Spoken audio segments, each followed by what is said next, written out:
नमस्कार, मैं हूं विक्रांत यादव और आप देख रहे हैं आपका अपना चैनल दास वतन। इस समय सबसे बड़ी चिंता की बात जो है वो भारतीय रुपए का लगातार गिरना है और इसने पूरे देश को चिंता में डाला हुआ है, क्योंकि रुपया अगर गिरेगा तो पूरे देश पर, हर चीज पर, पूरी अर्थव्यवस्था पर उसका असर पड़ेगा। कल तो 97 के करीब पहुंच गया था भारतीय रुपया। हालांकि आज सुबह थोड़ा सुधार दिखाई दिया है, लेकिन अभी भी 96 से ऊपर बना हुआ है। 96.35 के करीब अभी भी बना हुआ है। तो किस तरीके से भारतीय रुपया परेशान कर रहा है, इसकी गिरती कीमत परेशान कर रही है। हमारे साथ बात करने के लिए मौजूद है देश के वरिष्ठ आर्थिक पत्रकार नीरज वाजपेयी जी। और नीरज जी हफ्ते में 10 दिन में आकर के हमारे दर्शकों को असल जानकारी देते हैं कि इस समय चल क्या रहा है अर्थव्यवस्था में। तो अर्थव्यवस्था को मोटे तौर पर समझना हो तो इस शो को जरूर आखिर तक पूरा देखिएगा। नीरज भाई नमस्कार, बहुत बहुत स्वागत है आपका। नमस्कार सर, और बहुत बहुत स्वागत है आपका और आपके दर्शकों का। नीरज भाई क्या किया जाए, रुपए की कीमत में रोज गिरावट हो जाती है और रोज 30-40 पैसे की गिरावट हो रही है। और ये कहा जा रहा है कि इस समय तो आरबीआई ने उसे भगवान भरोसे छोड़ दिया है। पहले जो थोड़ा बहुत सहारा लगाते थे वो सहारा भी आजकल नहीं लगा रहे। तो कितनी बड़ी चिंता की बात है ये, जो रोज लग रहा है कि अब सैकड़े के करीब पहुंचने में ज्यादा समय नहीं लगेगा। देखिए, डॉलर मजबूत हो रहा है इसलिए रुपया गिर रहा है। ये भी तो एक बात है। और दूसरी बात ये है कि आरबीआई के पास अब उतने टूल्स नहीं है कि वो रुपए में ज्यादा इंटरवेंशन कर सके। हम्म, पिछली बार उन्होंने काफी पैसे खर्च किए या, संभालने के लिए, लेकिन वो तरीका बहुत काम आएगा नहीं, हम्म, क्योंकि वो नेचुरल फॉल है। और आपको याद होगा कि उन्होंने बैंकों को कहा था कि आप रुपए को शॉर्ट करके और डॉलर को लॉन्ग करने वाला भी बंद कर दीजिए। हम्म, तो उसकी वजह से भी रुपए में एक अच्छा सुधार हुआ था, लेकिन उसके बाद से फिर गिरा। हम्म, कारण इसका ये है कि हमारी जो करंट अकाउंट डेफिसिट है वो बढ़ रही है लगातार। उसका सिंपल रीजन है कि हम तेल, सोना, इन सब चीजों में बहुत डॉलर खर्च कर रहे हैं और बहुत बड़ी मात्रा में एफआईआई बेच के जा रहे हैं। तो जब वो बेच के जाएंगे तो डॉलर ही निकालेंगे। हम्म, और तीसरा, हमारा एफडीआई पिछले 1-2 सालों से नेट जीरो पे है। तो इन कारणों से हमारा रुपया वीक होता जा रहा है और डॉलर स्ट्रांग हो रहा है। क्यों हो रहा है ये? क्यों ऐसा एफआईआई बेच रहे हैं? क्योंकि एफआईआई को यहाँ पे रिटर्न बनता हुआ नहीं दिख रहा है, और उनका रिटर्न होता है डॉलर टर्म्स में। हम्म, कि वो डॉलर लेके आते हैं, रुपए में कन्वर्ट करते हैं, निवेश करते हैं, और जब उनको फायदा होता है वो बेचते हैं, और फिर डॉलर में कन्वर्ट करके ले जाते हैं, तो उनको फायदा ही नहीं दिख रहा है। हम्म, तो वो क्यों निवेश करेंगे यहाँ पे? पहला सवाल ये है। दूसरा सवाल ये है कि अगर विदेशी निवेशकों को दुनिया में कहीं और इससे बेहतर रिटर्न मिल रहा है तो वो भारत में क्यों निवेश करें? ये एकदम स्वाभाविक क्वेश्चन है, क्योंकि उनको थोड़ी भारत से प्रेम है। हम्म, उनको पैसे से प्रेम है, और जहां पैसा ज्यादा बन रहा है वहां ले जा रहे हैं। अब अमेरिका में बिना कुछ किए, अगर आप दुनिया के सबसे आलसी व्यक्ति हैं, हम्म, तो भी आपको अमेरिका में 4.5% का रिटर्न बिना कुछ किए मिल जाएगा। हम्म, तो अगर इससे ज्यादा मुझे डॉलर टर्म्स का रिटर्न भारत में मिले तो मैं निवेश करूंगा, वरना मैं नहीं करूंगा। तो ताइवान में ज्यादा रिटर्न मिल रहा है, कोरिया में ज्यादा रिटर्न मिल रहा है, तो मैं यहाँ क्यों लगाऊं? अमेरिका में ज्यादा रिटर्न मिल रहा है, अमेरिका का मार्केट देखिए, क्या बूमिंग मार्केट है हाँ, वहां पे। तो ये कई सारे कारण जिसकी वजह से लगातार एफआईआई की बिकवाली, एफडीआई का कम आना, सोना इंपोर्ट और कच्चे तेल, इसकी वजह से डॉलर हमेशा आपकी जरूरत रहेगी और रुपया कमजोर होता रहेगा। इसमें आरबीआई के पास अब बहुत ज्यादा तरकश में तीर है नहीं कि उसको रोक पाए, और मुझे लगता है वो रोकना ठीक भी नहीं है। मैं उस कैंप में नहीं हूं जहां पे रुपए की वीकनेस को लेकर के बहुत ज्यादा हाय हल्ला मचाया जाता है। हम्म, कारण ये है कि ये बात सही है कि हम एक इंपोर्टिंग कंट्री है, नेट इंपोर्टर है हम लोग, तो हमको रुपए की वीकनेस से दिक्कत होती है। हम्म, लेकिन एट द सेम टाइम अगर अगर हम अपने एक्सपोर्ट को बढ़ाना चाहते हैं और हम्म, अपना माल बाहर बेचना चाहते हैं, तो हमको अपनी करेंसी को उतना ज्यादा स्ट्रांग भी नहीं रखना चाहिए। तो इसलिए मुझे लगता है कि रुपया वीकनेस एक बड़ी चिंता है, क्योंकि उससे आप प्रतिदिन गरीब होते हैं। हम्म, बिना कुछ किए विक्रांत जी और नीरज जी गरीब हो जाएंगे, क्योंकि रुपया कमजोर हो रहा है। हम्म, ये एक सच्चाई है ये। लेकिन उसी के साथ ये सच्चाई है कि हम ऐसा क्या बेचते हैं कि विदेशी हमसे खरीदें और कॉस्ट इफेक्टिव हो। तो इन कारणों की वजह से मुझे लगता है कि रुपए को बहुत ज्यादा रिस्ट्रिक्ट करने का कोई लाभ नहीं है, उसको एक बार फ्री फ्लो छोड़ना चाहिए। लेकिन नीरज भाई एक चीज मैं समझना चाहूंगा कि डॉलर के खिलाफ मुकाबले गिरता रुपया तो समझ में आता है कि आपने कहा कि डॉलर इस समय क्योंकि मजबूत थोड़ा हो रहा है, लेकिन थाई, श्रीलंका, बांग्लादेश, पाकिस्तान, इनकी करेंसी के मुकाबले भी भारत का अवमूल्यन ज्यादा हुआ है। तो ये तो एक चिंता की बात है, क्योंकि ये हमारे पड़ोस के देश और इनके करेंसी में उतनी गिरावट नहीं जितनी हमारे में गिरावट हुई। दो रीजन मुझे इसमें समझ में आते हैं विक्रांत भाई। एक पहला रीजन तो ये कि पिछले 75 सालों में अगर आप देखेंगे तो एवरेज रुपया 2% हर साल वीक होता है। हम्म।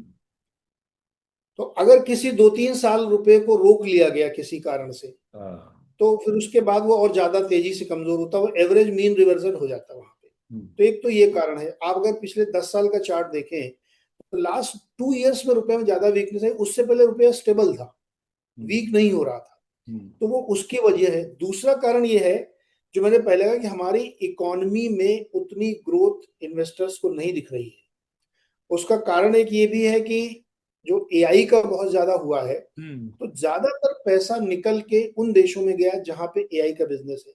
अब कुछ लोग इसमें तर्क देंगे कि ब्राजील का मार्केट क्यों चल रहा है, वहां कौन सा हाँ। एआई है, वो तो हाँ। कमोडिटी मार्केट है। बिल्कुल फैक्ट है, लेकिन कमोडिटी का बूम भी तो चल रहा है, हम तो कमोडिटी वाले भी नहीं है। हम्म। हमारी इकोनॉमी कंजम्पशन इकोनॉमी है, सर्विस इकोनॉमी है। और सर्विस और कंजम्पशन की इकोनॉमी इस समय दिक्कत में है, क्योंकि आईटी में हमारा धंधा चल नहीं रहा है बिकॉज ऑफ एआई। कमोडिटी के हम बहुत बड़े एक्सपोर्टर नहीं है। तो डॉलर आएगा कहाँ से, क्वेश्चन ये है। इसका जवाब कोई सब देना चाहिए लोगों को कि कोई आदमी भारत में डॉलर क्यों लाएगा। आप उसको क्या दे रहे हैं? अभी देखिए टेस्ला भी चला गया, हाँ बिल्कुल। उसने भी अपनी दुकान समेट ली, यहाँ नहीं लगाएगा। वो अलग अलग रीजन है उसके। तो मुझे इसीलिए लगता है कि जो दूसरी करेंसी कंट्री है उनसे तो बहुत ज्यादा कंपैरिजन की जरूरत नहीं है। लेकिन जो आप बड़ी करेंसी के अगेंस्ट में अगर आप कंपैरिजन करेंगे, हम्म। तो वहां कुछ ना कुछ ऐसा है जो वो प्लेटर पे दे पा रहे हैं। हमारे पास ऐसा कुछ नहीं है प्लेटर पे देने के लिए। इसलिए हमारा रुपया लगातार वीक हो रहा है। और एफआईआई की अगर बिकवाली नहीं रुकी हम्म। और एफडीआई नहीं आया वापस, तो रुपया और कमजोर होगा। जैसे 3 वर्ड लोग बहुत सुनते होंगे जार्गन के तौर पे। एक होता है करंट अकाउंट, हाँ। उसी में करंट अकाउंट डेफिसिट होता है, सीएडी बोलते हैं जिसको। एक दूसरा होता है कैपिटल अकाउंट, हम्म। और एक तीसरा होता है बैलेंस ऑफ पेमेंट, जो इन सब का होता है। बैलेंस ऑफ पेमेंट एक अम्ब्रेला है, उसके अंदर कैपिटल अकाउंट और करंट अकाउंट होता है। अब कैपिटल अकाउंट हमारा क्या है? Hmm. Capital account basically current account के गैप को मैनेज करने की तरीका है। कैपिटल अकाउंट में क्या आता है? आपने जो बोरोइंग की विदेश से, वो आएगा।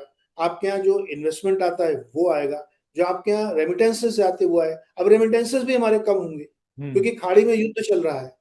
तो वहां पे भी नौकरियों पे दिक्कत है, वहां के बहुत सारे लोग वापस आ रहे हैं, जॉब नहीं चल रही है। तो रेमिटेंसेस भी हमारा गिरेगा। तो मल्टीपल रीजंस हैं हमारे पास रुपया वीक होने के और डॉलर मजबूत होने के।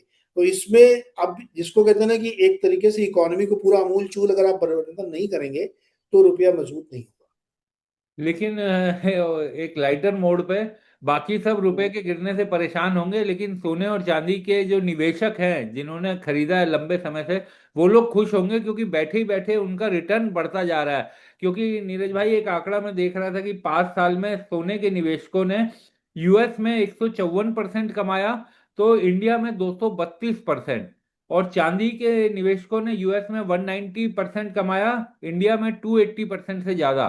तो यानी रुपए की जो कीमत गिरी, उसके कारण उनका निवेश अमेरिकियों के मुकाबले कहीं ज्यादा हो गया।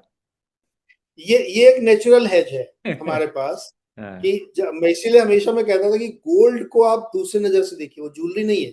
हाँ। गोल्ड में कुछ ना करने पे भी आपको लाभ होता है, क्योंकि रुपया वीक होता है। हाँ। और एक इंटरनेशनल कमोडिटी है, तो जैसे जैसे रुपया आपका वीक होगा, गोल्ड में आपको रिटर्न बनेगा। इवन आप देखिए, जो ड्यूटी लगाई सरकार ने 15% की, हाँ। उसकी वजह से बढ़ गया सोना। हाँ। तो वो भी बैठे बैठाए फायदा हो गया, हाँ, कुछ ना करते हुए। वो भी बैठे बैठाए हो गया। तो बिल्कुल, करेंसी जितना ज्यादा वीक होती रहेगी और होती रहेगी, तो हाँ। गोल्ड के जो निवेशक हैं उनको बिना कुछ किए फायदा होगा। और दूसरा बहुत साफ तौर पे मैं कहना चाहता हूं कि गोल्ड में गिरावट की उम्मीद न रखें, हम्म।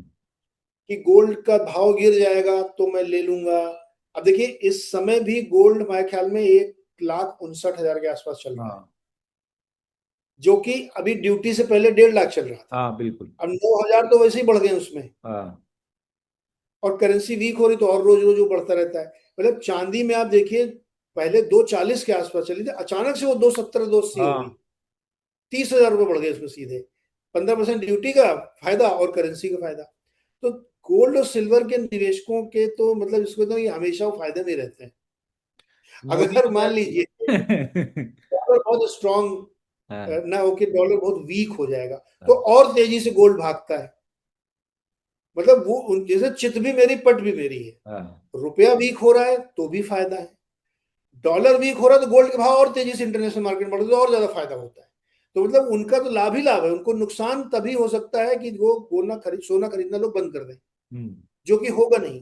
तो गोल्ड के निवेशक तो हमेशा मतलब मजे में ही रहते हैं, इसीलिए ज्वेलर्स लोग बहुत अमीर होते हैं। हाँ, बिल्कुल सही बात की आपने। और इसीलिए मोदी जी ने जो अपील भी की है उसका कोई खास एक चीज और मैं आपसे पूछना चाहूंगा नीरज भाई। मैं अभी कुछ दिन दो एक दिन पहले गया चांदनी चौक। एक अजीब चीज देखने को मिल रही है वहां पे, सोना और चांदी दोनों पे इस समय डिस्काउंट चल रहा है।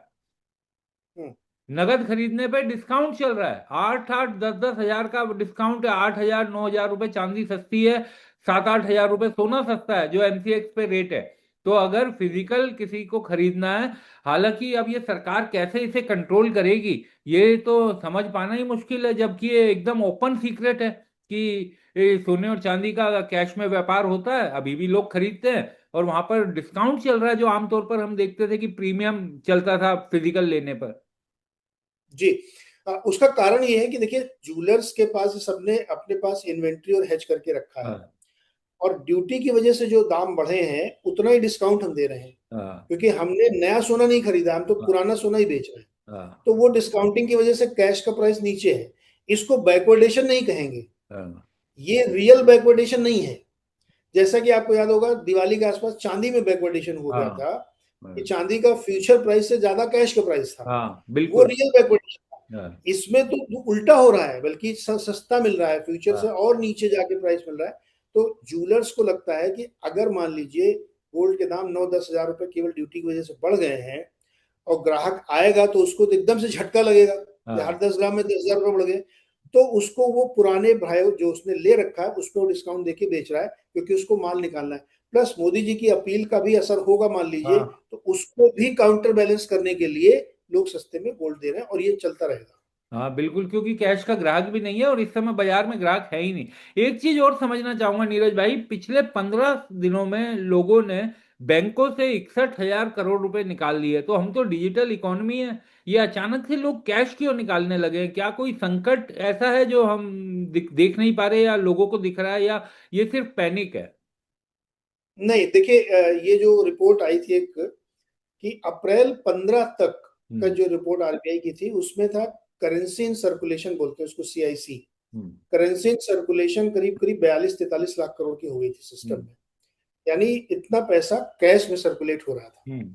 उसके मल्टीपल रीजंस हैं। एक तो बड़ा रीजन ये है कि जब भी इलेक्शन वगैरह होते हैं हम्म। तो सिस्टम में कैश ज्यादा फ्लो होता है। हाँ। तो 5 राज्यों के चुनाव थे, तो एक वो कारण था। हम्म। दूसरा, जब महंगाई बहुत तेजी से बढ़ती है तो लोग, खर्चा बढ़ जाता है लोगों का, कंजम्पशन ज्यादा होने लगता है इन टर्म्स ऑफ वैल्यू, हम्म। तो भी लोग विड्रॉ करते हैं। हम्म। और तीसरा रीजन है कि बैंक में कोई बहुत अच्छा इंटरेस्ट रेट मिल नहीं रहा है, हम्म। तो बैंक में क्यों रखे लोग, शेयर मार्केट में अपना कर रहे हैं। तो हम्म। वो भी एक इम्पैक्ट था। तो कई कारण है, इससे बहुत चिंता नहीं करनी चाहिए कि कोई बहुत प्रॉब्लम आने वाली है। हालांकि ये बात सही है कि जो कोविड और डिमोनेटाइजेशन बाद उससे दुगना कैश इन सर्कुलेशन है इस समय, हम्म। डबल है, कि सिस्टम में कैश बहुत फ्लो कर रहा है। तो आप एक रीजन देखिए कि जब बैंकों के भी हम लोगों ने क्रेडिट ग्रोथ देखी, तो टॉप बैंकों की क्रेडिट ग्रोथ 16% है, हम्म। और डिपॉजिट ग्रोथ 10 12% हाँ। है। गजब का गैप बना हुआ है। हाँ। तो बैंकों के सामने लिक्विडिटी का इश्यू है। तो इसीलिए रिजर्व बैंक ने ये कहा है कि वो 26 मई को डॉलर स्वैप करेंगे, हम्म। यानी बैंकों से डॉलर लेंगे और हाँ, उनको रुपया देंगे, देंगे। और एक सर्टेन डेट पे वो रिवर्स होगा। तो उससे बैंकों को लिक्विडिटी भी मिलेगी, क्योंकि बैंकों को लिक्विडिटी की दिक्कत आ रही है। हम्म। सिस्टम में बहुत पैसा दिख रहा है, सर्कुलेशन में बहुत पैसा है, लेकिन बैंकों के पास डिपॉजिट के तौर पे नहीं है।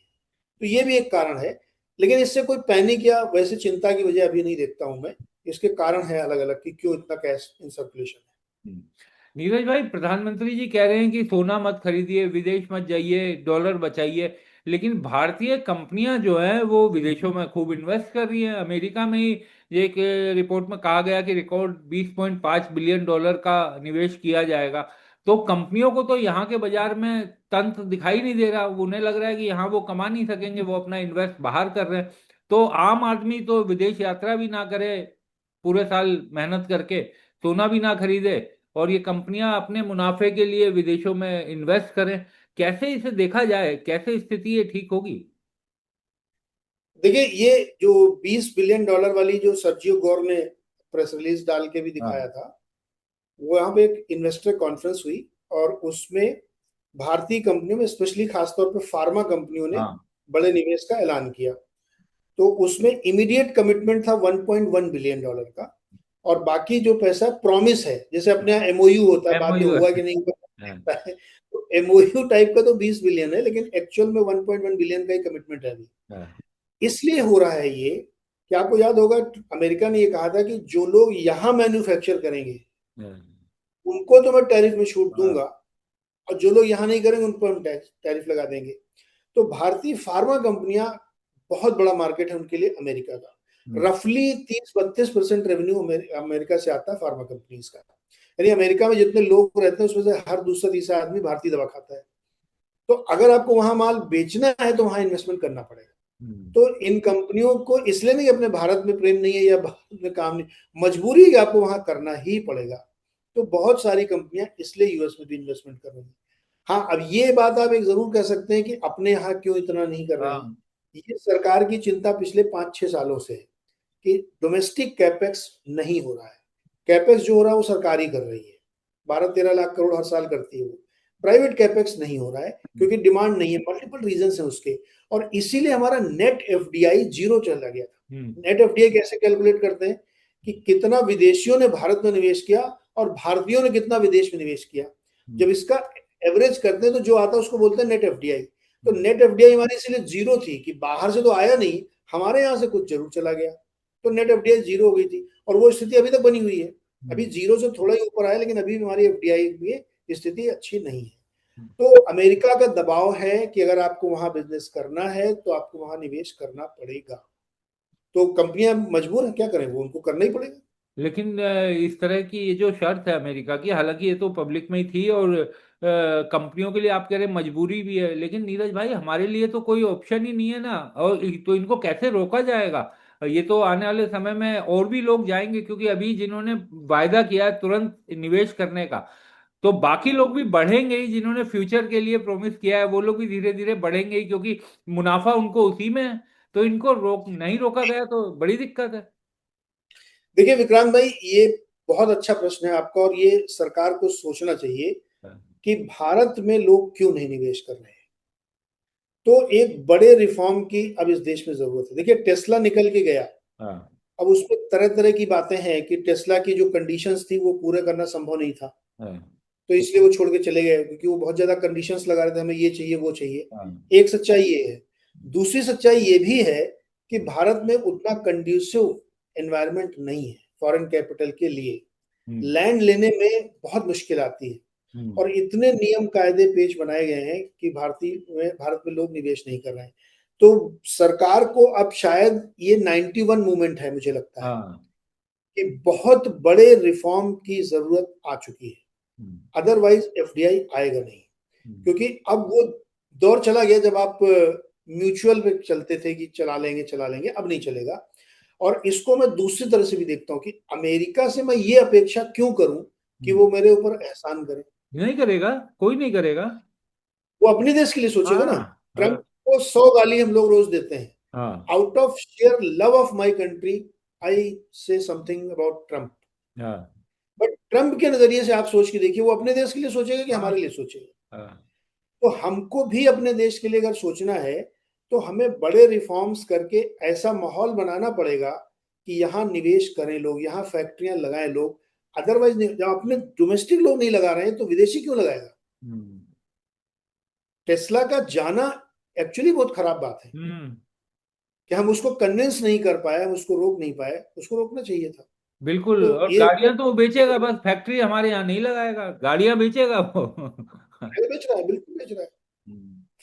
और वो देखिए, हमारे यहाँ ये एक बहुत मतलब फिलोसफिकल क्वेश्चन है कि हमारी इकोनॉमी में हमने कभी भी मूल काम नहीं किया है। हम हाँ। लोग हमेशा ट्रेडर और असेंबली का काम करते रहे। हम्म। चीन से माल ले आओ, हम्म। असेंबल करो और बेचो। हम्म। इसमें आपने वैल्यू ऐड नहीं करी, आपने कोई रिसर्च नहीं की, आपने कोई ओरिजिनल प्रोडक्ट नहीं बनाया। हम हम्म। फोन भी जो बना रहे हैं वो हम्म। असेंबल कर रहे हैं सिर्फ। हाँ। चिप बाहर से लेके आते हैं, इक्विपमेंट बाहर से लेके आते हैं। सोलर पैनल में हम जो उसका सोलर सेल है वो हम चाइना से लेके आते हैं। तो अब हमें लगता है कि वो समय आ गया जब भारत को अपने आप को री इन्वेंट करना पड़ेगा। अब जुगाड़बाजी से काम नहीं चलेगा, हम्म। बिल्कुल भी नहीं चलेगा। और टेस्ला जैसी या और बड़ी बड़ी कंपनियां भारत में जब आएंगी, जैसे मान लीजिए चाइनीज कंपनी BYD है। हाँ। अब सरकार ने चाइना को अलाउ कर दिया है कि 10% तक आप लेके आइए। हम्म। अभी थोड़ा और आप खोलेंगे तो जो BYD जैसी कंपनियां आएंगी, तो घरेलू कंपनियां जो टाटा और महिंद्रा वगैरह है, मारुति वगैरह, इनके लिए बहुत दिक्कत हो जाएगी, हम्म। क्योंकि आप उनके सामने ठहरते ही नहीं कहीं पे। हाँ। BYD ऐसी कंपनी 60 लाख गाड़ी तो खाली एक्सपोर्ट करती है, जबकि वो वहां की चौथी बड़ी कंपनी है। बिल्कुल। तो अब समय आ गया कि सरकार बड़े फैसले करे, बड़े और कड़े फैसले का समय अब बिल्कुल है। 91 मूवमेंट देख रहा हूं मैं। बिल्कुल आपने नीरज भाई, एक चीज मुझे कभी कभी लगता है, हालांकि आपने आपने भी एक बार, मुझे याद है कि हमारे शो में जो देश का जो उद्योगपति है ना, उन्होंने बड़ा निराश किया, क्योंकि हमेशा केवल मुनाफे पर ध्यान रहा। और देश के लिए क्या बनाया, क्या आपने प्रोडक्ट ऐसा बनाया कि पूरी दुनिया के लिए मजबूरी हो जाए यहीं से खरीदना। ऐसी कोई चीज हमारे दिमाग में नहीं आती कि ऐसा कुछ हमने इजाद किया हो। कोई ऐसा है ही नहीं विक्रांत भाई, कोई भी चीज ऐसी नहीं है जिसके लिए दुनिया हमारी मोहताज हो। हम्म। कोई प्रोडक्ट नहीं है हमारा, हम्म।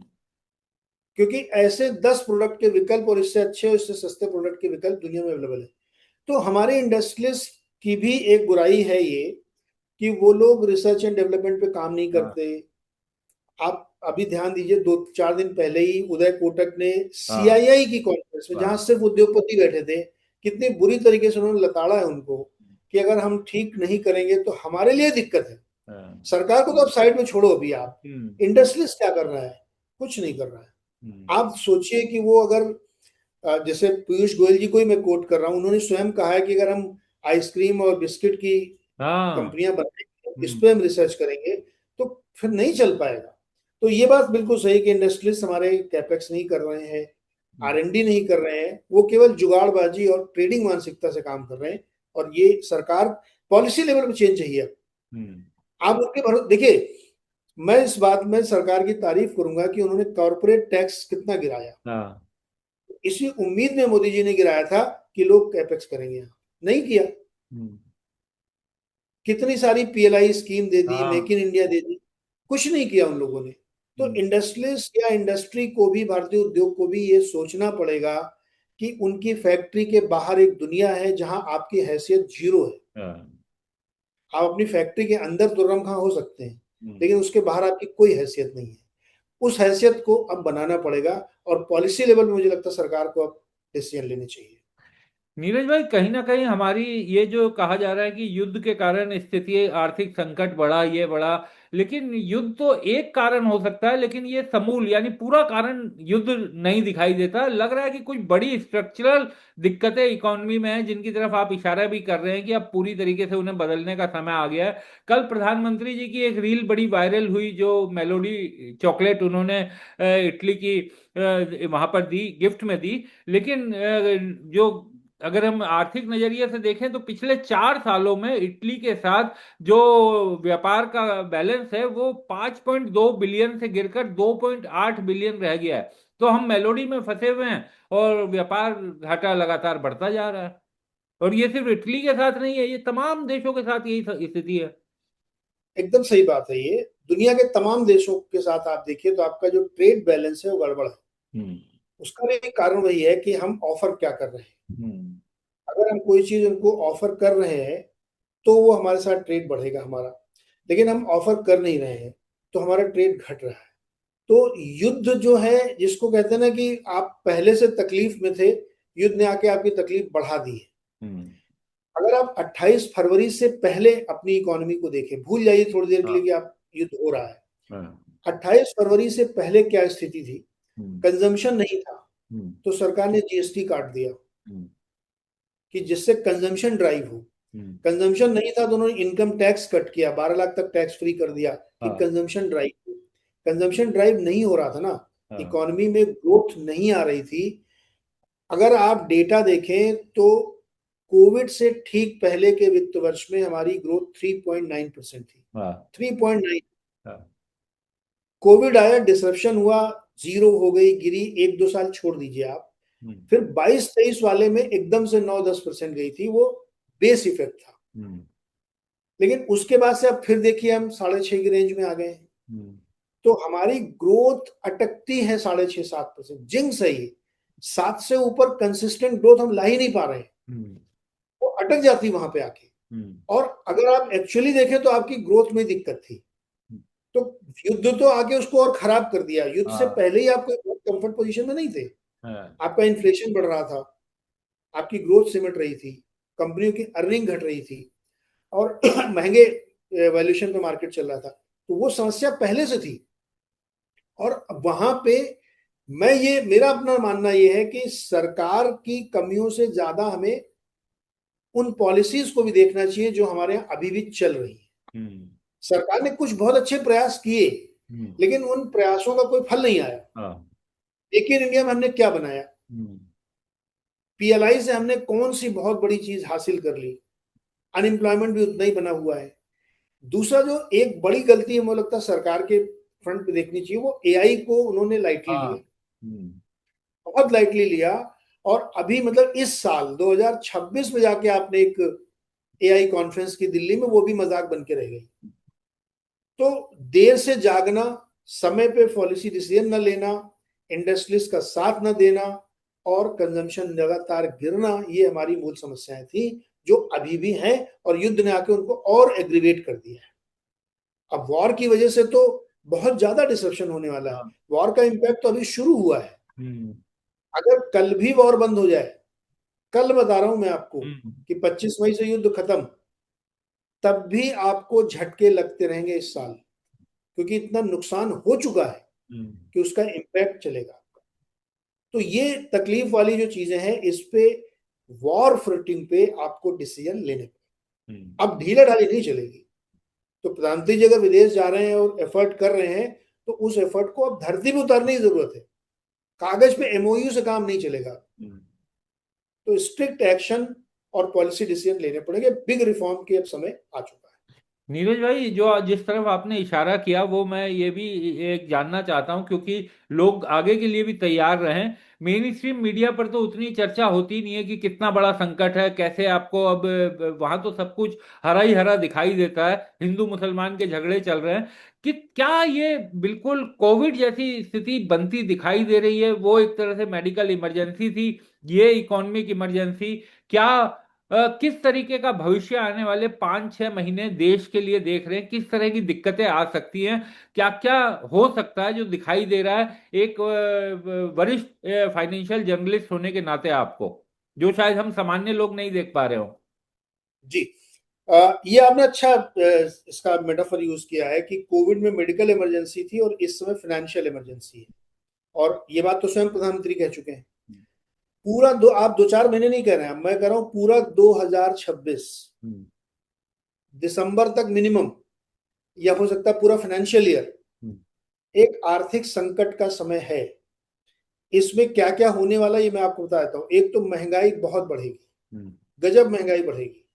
और जब भी महंगाई बढ़ती है तो आपकी आमदनी कम हो जाती है। हम्म, भले ही आपकी सैलरी उतनी ही रहे, लेकिन आप बैठे बैठे गरीब होते हैं, बिल्कुल। क्योंकि आपकी करेंसी वीक हो रही है, तो आपकी वैल्यू गिर रही है, और आपको उतने ही पैसे में कम सामान मिलता है। हम्म, तो महंगाई जबरदस्त बढ़ेगी। महंगाई के साथ साथ बेरोजगारी भी बढ़ेगी, हम्म, क्योंकि बहुत सारी कंपनियां बंद हो सकती हैं, या हम्म, बहुत सारी कंपनियों में छटनी होगी। कल की ही बात है ये, दुनिया की 3 बड़ी कंपनियों ने मेल भेजा, जब आपने सुबह अपनी आंखें खोली तो आपको मेल मिला कि आप फायर कर दिए गए हैं। हम्म, ये ग्लोबल कंपनियों की बात मैं कर रहा हूँ, जिसमें HSBC, मेटा, ये सब शामिल है। क्यों ऐसा हो रहा है? क्योंकि डिसरप्शन है मार्केट में। हम्म, तो बेरोजगारी का इम्पैक्ट होगा, महंगाई का इम्पैक्ट होगा, आपकी आमदनी और घट सकती है, और आपके खर्चों में बेइंतहा बढ़त हो सकती है।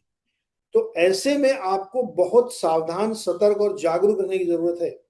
जैसे कोविड में सब लोगों ने वो 4 फुट की डिस्टेंस मेंटेन किया था, मास्क लगाया था, वैसे ही फाइनेंशियल लाइफ में हम्म। आप अपने आप को हिंदी में कहें तो कंजूस बना लीजिए। हाँ। मैं अंग्रेजी में ऑस्टेरिटी मेजर्स बोलूंगा हाँ। तो किसी को समझ में नहीं आएगा। गांव में बैठे हुए आदमी को मैं संदेश दे रहा हूं कि आप कंजूस हो जाइए। कंजूसी ही आपको बचाएगी और कुछ नहीं बचाएगा, क्योंकि इनकम बढ़ने नहीं वाली है। हाँ। जितनी इनकम है उसी में आप कंजूस हो जाइए, कि जहां बच सकता है पैसा वहां बचाइए और उसको सुरक्षित रखिए, क्योंकि 2026 का साल संकट का साल है। आर्थिक दृष्टि से बहुत तकलीफ आने वाली है और अचानक से इमरजेंसी खर्चे ऐसे आते हैं जिनकी आपने कल्पना नहीं की हाँ। होती है। तो उन खर्चों से बचने के लिए 2026 में आपको कंजूस रहना, ये मेरा नारा है। बहुत ही जरूरी अहम बात आपने बोली। एक अंतिम सवाल और नीरज भाई, क्योंकि जो स्थितियां बन रही हैं और जिस तरह की आपने अभी इस सवाल के जवाब में दिया, तो ऐसा लगता है कि सबसे ज्यादा चुनौतियां जो है वो middle class, lower middle class, इस वर्ग पर सबसे बड़ी चुनौतियां इस साल देखने को मिल सकती हैं इस पूरे संकट के दौरान। बिल्कुल, मिडिल क्लास ही पिसेगा ज्यादा। हम्म। देखिए, गरीबों के लिए सरकार है, हाँ। अमीरों को किसी की जरूरत नहीं है। हाँ। जरूरत सिर्फ मिडिल क्लास को है, जो नौकरी करता है, जिसकी सैलरी टीडीएस काट के आती है, हम्म। उसी को दिक्कत होनी है। गरीबों के लिए तो राशन फ्री है, आयुष्मान फ्री है, घर फ्री है, पानी फ्री है, उनको तो सब फ्री मिल रहा है। हम्म। तो उनको दिक्कत नहीं आएगी। दिक्कत आएगी मिडिल क्लास को, जिसको सब कुछ खरीदना और टैक्स भी भरना है। यानी आप 10 से लेकर 30% तक टैक्स भरेंगे और उसका जो महंगा सामान होगा वही आप झेलेंगे। तो मिडिल क्लास को सबसे बड़ी चुनौती आने वाली है। उसी के लिए ये नारा है कि आप कंजूस हो जाइए। हम्म। आपको कोई बचाने सरकार नहीं आएगी। ये भूल जाइए कि सरकार की तरफ से आपको कोई मदद मिलने वाली है। मिडिल क्लास को अपनी सुरक्षा खुद करनी है। खुद कर भी। गरीबों और अमीरों को कोई चिंता नहीं, गरीब के लिए सरकार, अमीर को कोई चिंता नहीं है। हाँ। मिडिल क्लास पिसेगा, तो अगर वो नहीं पिसना चाहता तो उसको अलर्ट हो जाना चाहिए। हम्म। बिल्कुल सही बात की आपने। जैसा रोडवेज की बसों पर लिखा रहता है कि सवारी अपने सामान का और स्वयं का खुद ध्यान रखे, वही स्थिति एकदम दिखाई दे रही है। गरीब गरीब नहीं, मिडिल क्लास अपनी सुरक्षा स्वयं करे। हाँ। अब देखो ना, मेडिकल की कोई इमरजेंसी आ जाए, हाँ। अस्पताल में आपको जाना है, हाँ। तो कौन आपकी मदद करने आएगा? हाँ। पैसा ही मदद करेगा। एक बहुत कैसे। पुरानी कहावत है, उसमें दो तीन चीजें हैं, लेकिन मैं उस दो हाँ। चीजें नहीं बताऊंगा, एक दो बता देता हूँ, तीसरी नहीं बताऊंगा, नहीं तो वो हाँ। विवादित हो जाएगी। जी। आपके सच्चे मित्र कौन होते हैं? हाँ। पैसा और बूढ़ा कुत्ता। हाँ। इसके अलावा कोई सच्चा मित्र नहीं है आपका। बिल्कुल सही बात की। क्योंकि बूढ़े कुत्ते को मालूम है कि उसको दुनिया में और कोई रोटी देगा नहीं, इसलिए वो चबूतरे पे हाँ। बैठा रहता है। आप कहीं जाता नहीं, आप भगाओगे तब भी नीचे हाँ। वहीं बैठा रहेगा। हाँ। और पैसा जो है बैंक में आपके लिए तैयार है, जब जरूरत है आप ले लीजिए। बाकी सब मौके पे मुकर जाते हैं। तो मिडिल क्लास के लिए ये संदेश है कि आप अपनी सुरक्षा स्वयं करें। बहुत बहुत शुक्रिया नीरज भाई, आप सुबह सुबह हमारे साथ जुड़े, चर्चा में शामिल हुई और एक अच्छी और मोटी तस्वीर इस चर्चा के माध्यम से देखने को मिली। बहुत बहुत शुक्रिया। धन्यवाद सर।